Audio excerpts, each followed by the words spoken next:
Thank you very much, good people, for coming. I've called this press conference to address the very sad situation in Kalou, where President William Ruto has ordered a massacre on the Kikuyu people in Kalou in a futile attempt to force them to elect a UDA candidate.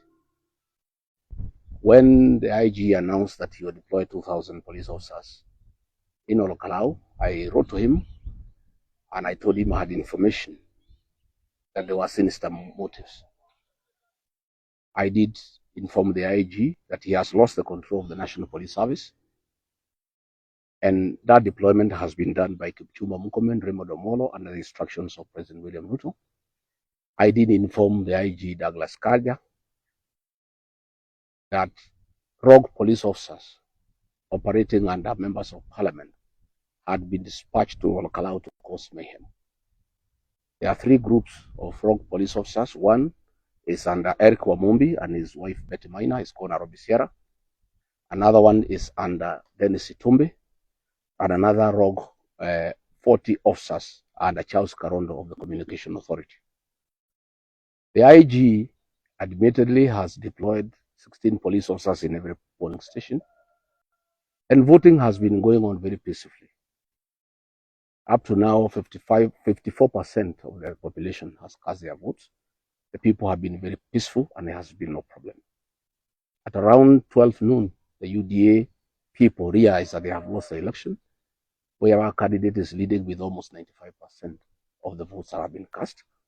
And that is when now they decided to execute Plan B, which has been authorized by President William Ruto, to cause chaos and mayhem, attack polling stations, chase away all the agents, beat up the election officials, chase away the observers, and exchange the votes with the marked ballot papers.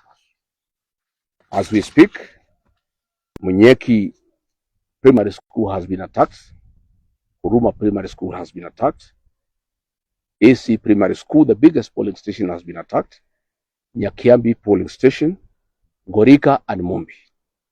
Luckily, the people of Olkalau, the true sons and daughters of the Mau Mau, have repulsed these policemen with guns. And I really want to thank our gallant young people of Olkalau for refusing to give in to violence. This gang has retreated to Royal Garden Hotel in Olkalau. That is where they are meeting currently. The three killer squads, and they are under the control of the following members of parliament. And we are ashamed they are people from this region who are brutalizing their own community under the instructions of William Ruto. The Honorable Sabina Chege, the Honorable Kawanjiku Njukuna of Kiamba, Eric Wamumbi, Betty Maina, and the women rep for Kiambu Wamuraba. The MP for Nakuru East, Honorable Gachagua, has been organizing goons, and all the goons that are in Olkalau have come from Nakuru, and they are using Molin luxury shuttle. I want to apologize. I alone, when I spoke to a media station, I said it's Molo Line. I want to give unreserved apology to Molo Line because they are not the ones. It's Molin luxury shuttle. This is the team of public transport that has given out their vehicles to take goons to Olkalau to kill the people of Olkalau. This is unacceptable and they'll be punished. I am announcing to the people of Mount Kenya region that Molin luxury shuttle must be boycotted forthwith, and they'll get no customers in this region for agreeing to ferry goons to go and kill Kikuyus in Olkalau. And I want to ask everybody in all 11 counties, forthwith, Molin luxury shuttle must be boycotted and should not get a single passenger anywhere because of what they are doing. I want to ask these members of parliament from this region who are being used by William Ruto to injure their own kinsmen, to beat up their own people, to overturn the will of the people, that they are traitors and they are an embarrassment to the community. Charles Karondo, Dennis Itumbi, Eric Wamumbi, Betty Maina, David Gekaria, Sabina Chege, Wamuratha, Kawanjiko. You are an embarrassment to our community. How can William Ruto fool you to organize violence against your own people? I have been told now they are regrouping. They are planning to storm all the polling stations. And I'm surprised that EFOCON and IBC has said nothing, even after polling stations have been attacked by hooded police. They are moving in vehicles in broad daylight with rifles and are wearing masks, and IBC is quiet because they are part of it. IBC and William Ruto are part and parcel. And it is now clear that we shall not have a peaceful general election. I think Kalou is address rehearsal by William Ruto on how he can use rogue police to subvert the will of the people. I want to tell IBC, from what has happened, we'll be mobilizing the people of Kenya to call for your disbandment. You are an embarrassment to the people of Kenya. This election was very peaceful until you connived with William Ruto to cause violence. These people now have retreated to Royal Garden Hotel, where they are planning to storm all polling stations and disrupt the counting and overturn the will of the people. I am calling upon the people of Kalou, all of them who voted, to go back to the polling stations and fortify and barricade our polling stations and make sure that the will of the people is not subverted. I want to tell William Ruto, I'm sure you want to kill the Kikuyu population because you have a beef with us. You must start today with Kalou. For you to steal this election, you must kill the people of Kalou.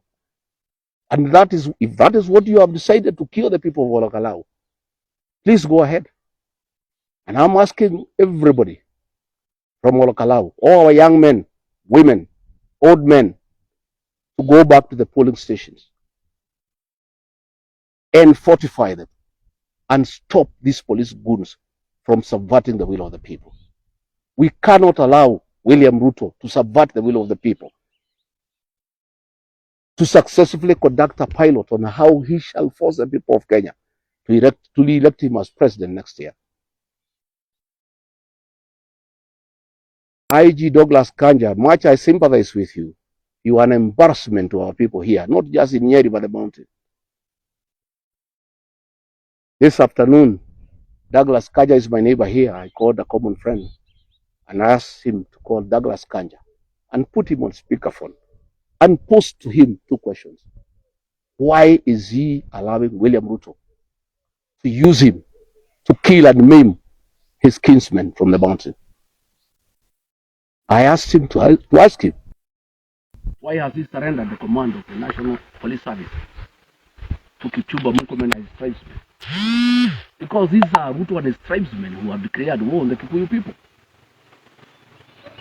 And Kanja told that person, and I heard clearly, that he has no control of the National Police Service, and what is happening in Kalou has the direct authority of William Ruto, and there's nothing we can do. He was crying, saying how sad he is, saying that his work has been taken over by Kipchumba Murkomen, and he is even contemplating resignation ahead of his impediment. It is therefore confirmed that this massacre that is going on in Kalou has been authorized by William Ruto himself. And we want to ask you, William Ruto, these people of Kalou, the people of Nyandarua, the people of this region voted for you to a man to become president. Why have you declared war on them? Why are you unleashing violence on women and children? Why have you converted the National Police Service into a rogue outfit to kill people and to maim people? But I'm not convinced that when William Ruto sent the National Police Service to Haiti, the intention was never to go and help the people of that great country on how to deal with the criminal gangs.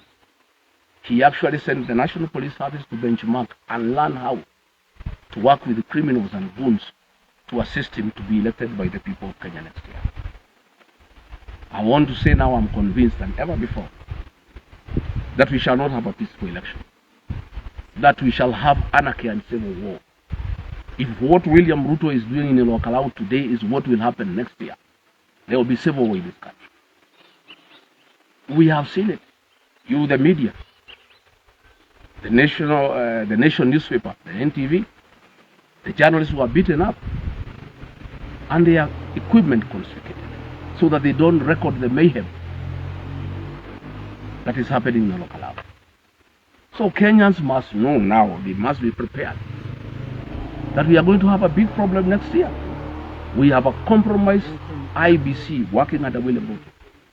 We have a president who has gone wrong, who is determined to force his way back to power, using whatever method, including killing people and maiming people. And Kalou is a pilot of what will happen next year. The DCP candidate is leading with 90%. And the people of Kalou must make sure these results are announced today. And we are asking all members of the public in Kalou to move quickly from now and occupy and surround the polling stations and withstand the assault that is being planned by William Ruto to overturn the will of the people. Later on, the entire population will move to Kalou town. 40,000-50,000 people around the talent center. And if William Ruto wants to massacre the Kikuyu population in Kalou, he can go ahead and do so. He has harassed our people enough. He has our businesses. He has sacked our people from KRI. He has sacked our people from the army. He has sacked our people from the civil service. He has sacked our churches. He has made sure our pending bills are not paid. He has attacked us in churches. Now he has decided that he will force us to elect people from his party. And he is prepared to kill people. He is prepared to unleash violence on the Kikuyu population because of his hatred for this community. What has happened today is an eye-opener to my people. Please wake up and know now that William Ruto means very bad thing for our community. And all those of you who work with him, you are traitors of our community. You are shameless. Nobody can believe that Kikuyu's member of parliament can join William Ruto to kill their own kinsmen because of an election. And all of them will be voted out, I can assure you. No member of parliament or senate working with William Ruto to unleash violence on our people will be re-elected. And Moses Kuria, shame on you. You are organizing gangs and goons to attack our people in Kalou. For the longest, you have been organizing goons to attack businesses belonging to the Kikuyu nation. Our people have really suffered under your hands. How much money do you Kikuyu traitors need from William Ruto to betray your people and turn against them and brutalize them and maim them and use guns? So I'm told tear gas is being assembled so that when they go to the polling stations and they fight our people, they can use tear gas on them. I want to urge our people not to run away. Carry a bottle of water and Colgate to deal with the effects of tear gas. The people of Kalou, the people of Nyandarua, are the true sons and daughters of the Mau Mau. They cannot be intimidated today. They must put up a fight, and a strong one. It is unfortunate that the men we gave our vote, whom we trusted with our vote, has turned against us. And he is unable to accept that we have a democratic right to choose whoever we want. He wants to force us to choose his candidate, and it will not happen. I'm told they want to try to overturn the results, and if they can't, they cause chaos so that the election is cancelled, and then they have another opportunity to repeat the election once more. Even if the election is repeated 10 times, the results will be the same. They have spent 14 billion shillings in projects in Kalou. People have said no. They have spent 1.2 billion bribing voters. People have said no. That is the Kikuyu nation for you, Mr. William Ruto. You don't know the Kikuyu. You are touching a very raw nerve. You have now radicalized the Kikuyu nation beyond limit. And you face the consequences of a radicalized Kikuyu nation.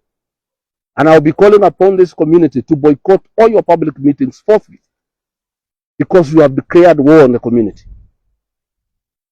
We cannot allow you to persecute this community further. You have done more than enough. You have done enough damage to this community. You have abused us. You have called us tribal. You have called us prostitutes. You have used all manner of adjectives to describe this community that gave you power. Now you have decided to use force, to use police to brutalize our people, using traitors from the community. Shame on them. Nobody can believe it. No other community joins another to fight their own people. Eric Wamumbi, Betty Maina, Charles Karodo, Dennis Itumbi, David Gikaria, Sabina Chege, Anu Amurada, Joguna Kawanjiku. What has happened to you? How do you feel today you are in Olokala organizing police to brutalize your own people? I can't believe it. But you deserved the only remedy for betrayal. Our people will deal with you at the ballot. I want to thank you.